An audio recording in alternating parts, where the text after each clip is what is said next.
Is Ronaldo a liability or an asset to the team of Portugal? First off, if you're local to my channel, I appreciate you tuning in. If you're not a local and you're new, make sure to press that subscribe button, turn on that post notification, so every time I post or go live, you'll be notified. You know what I mean? So the answer to the famous question, is Ronaldo a liability or an asset to the Portugal national team? I think Ronaldo is more of a liability than an asset.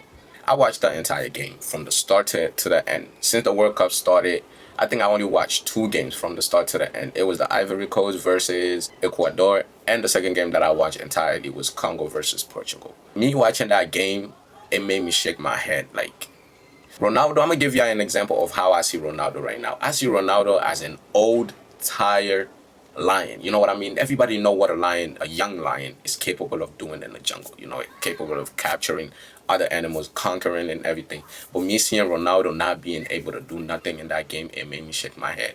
It made me go like, I think it's time for bro to retire. Without a doubt, Ronaldo, one of the greatest players in football's history. He really lightened up my childhood. You know, growing up watching Ronaldo, Messi, even though I'm a Barca fan, you know, I choose Messi over Ronaldo anytime. But that still doesn't change the fact that Ronaldo was amazing. But like I said, during the game, I didn't see Ronaldo do anything that would make me go, wow, damn, he still got it. You know what I mean? We all see Messi. Since Messi scored that 3 goals, I said, it's going to be a problem for the Portugal national team, because Ronaldo, seeing that alone, Messi scored 3 goals and people used to comparing him to Messi in his head. I got to do something. I think it's the coach's responsibility to understand that Ronaldo is not the same Ronaldo no more. So it's not fair for the other young strikers that are on the bench, seeing Ronaldo not press, not do nothing. It's not fair to them.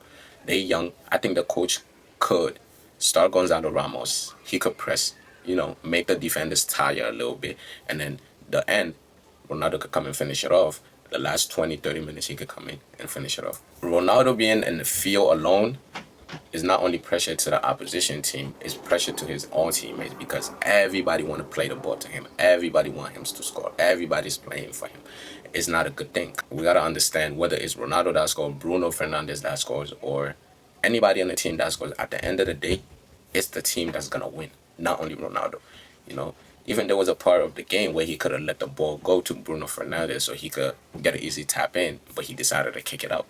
You know, multiple parts of the game, you know, he could have given the opportunity to other teammates to score, but he wouldn't let, because he has in his head, I gotta score, I gotta score. That's the mentality that he has to let go. And plus, I can't finish this video without congratulating, you know, DR Congo, the national team of DR Congo. Like I said, for those of you who watches me, my lives, I've been said it, I've been called it.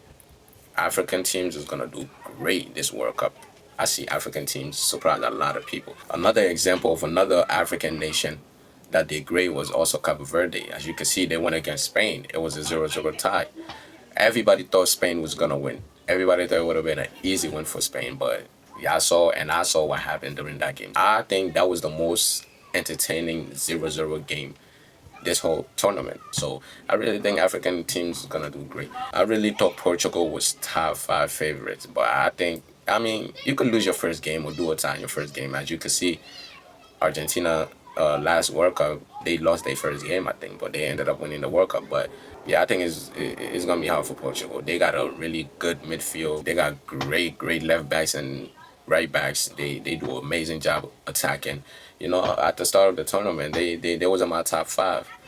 But I think the coach has to realize and take his responsibilities, because he's the coach at the end of the day. Even though Ronaldo is a big name, but you know, you do what benefits the team. You don't do what benefits one player. One person's win is not a win for the team. You know, you got to do what benefits the team. So if he really thinks benching Ronaldo or starting Ronaldo works for the team, which I think doesn't work for the team, I don't think starting Ronaldo playing 90-minute benefits the team. You know what I mean? So it's all up to the coach, man. It's all up to the coach at the end of the day, you know. I understand the coach, because there's a lot of pressure. You got this big superstar in your team, even though he's not able to do what he was able to do like 10 years ago, 5 years ago. You got to understand that and, you know, take your responsibilities. I understand it, because he has a lot of pressure. You don't want to be benching this big superstar. You don't want no beef with the big superstar, the biggest star on the team. You don't want no beef with him because of the influence that he has. So, yeah. Like I said, man, I'm gonna do these type of videos more often. If you mess with the videos, press that thumbs up, press the subscribe button, share, like. You know what I mean? The support is free, and I appreciate you boys tuning in. And see you on the next one. Peace.